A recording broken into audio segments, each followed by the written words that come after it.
43 సంవత్సరాల్లో తెలుగుదేశం పార్టీ ఆవిర్భవించిన తర్వాత మూడవ తరం నేత మన పార్టీలోకి వచ్చారు, నారా లోకేష్ గారు.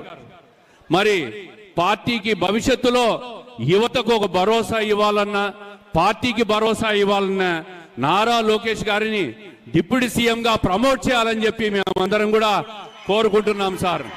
దీనివల్ల పార్టీకి బ్రహ్మాండమైన భవిష్యత్తు ఉంటుంది. అన్ని రకాలుగా యువతను ప్రోత్సహించే విధంగా ఆయన ఈరోజు ఐటీ రంగానికి కానీ, పారిశ్రామిక రంగానికి కానీ, అనేక సంస్థలు రాష్ట్రానికి తీసుకొచ్చే దాంట్లో కానీ ఆయన చేస్తున్న కృషిని ప్రజలందరూ గమనిస్తున్నాం. ఆయనను మరింత ఎలివేట్ చేసి పార్టీకి ఉజ్వల భవిష్యత్తు ఇచ్చే విధంగా తమరు చేస్తారని ఆశిస్తూ, తప్పుగా మాట్లాడి ఏదైతే సంక్షేమం ఉందో అదే కాదు అభివృద్ధిని కూడా చేసి చూపిస్తానని చెప్పి మన నాయకులు ఈరోజు చంద్రబాబు నాయుడు గారు 16 సంవత్సరాలుగా ఈ రాష్ట్రాన్ని ముఖ్యమంత్రిగా పరిపాలిస్తూ స్వర్ణాంధ్రప్రదేశ్ తయారు చేయాలనే తాపత్రయంతో ఈరోజు మళ్ళీ ప్రజలందరూ కూడా 92% స్ట్రైక్ రేట్తో ఓట్లు వేసి గెలిపించిన పరిస్థితి.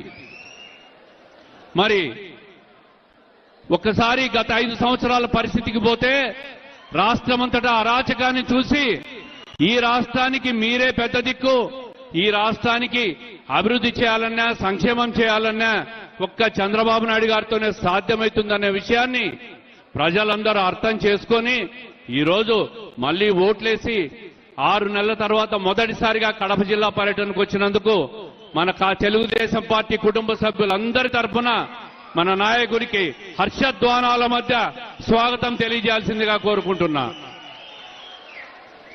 సార్, ఉమ్మడి కడప జిల్లాలో 10 సీట్లలో 7 సీట్లు 99 ఎన్నికల తర్వాత 25 సంవత్సరాల తర్వాత వచ్చాయి. కడప పార్లమెంట్లో 7 సీట్లలో 5 సీట్లు తమరికి కానుకగా కడప జిల్లా ప్రజలందరూ మీకు ఇచ్చారు. కడప జిల్లా సర్వకోమ అభివృద్ధి కోసం అనేక రకాలుగా ప్రజలు ఆశలు పెట్టుకున్నారు మీ మీద. తప్పకుండా మీరు ఆశలు వమ్ము చేయకుండా ఈ 5 సంవత్సరాల కాలంలో నీటిపారుదల రంగమైతేమి, అదేవిధంగా ఐటీ రంగమైతేమి తమరి కృషితో ఓరవకల్లును కొప్పర్తిని కేంద్ర ప్రభుత్వం గత బడ్జెట్లో పారిశ్రామిక హబ్గా ప్రకటించిందంటే అది తమరి కృషి చాలా ఉంది. అదే కాకుండా ఐటీ పరంగా కూడా కడపను ఎంతో అభివృద్ధి చేయాల్సిన అవసరం ఉంది, పారిశ్రామికంగా అవసరం ఉంది. అన్ని అవకాశాలు కడప జిల్లాకు ఉన్నాయి. తమరు పెద్ద దృష్టితో, పెద్ద మనసుతో జిల్లాను ముందుకు తీసుకుపోతారని ఆశిస్తూ చివరగా మన్నించవలసిందిగా కోరుకుంటూ తమరు ప్రసంగించవలసిందిగా కోరుకుంటున్నాం సార్. ధన్యవాదాలు.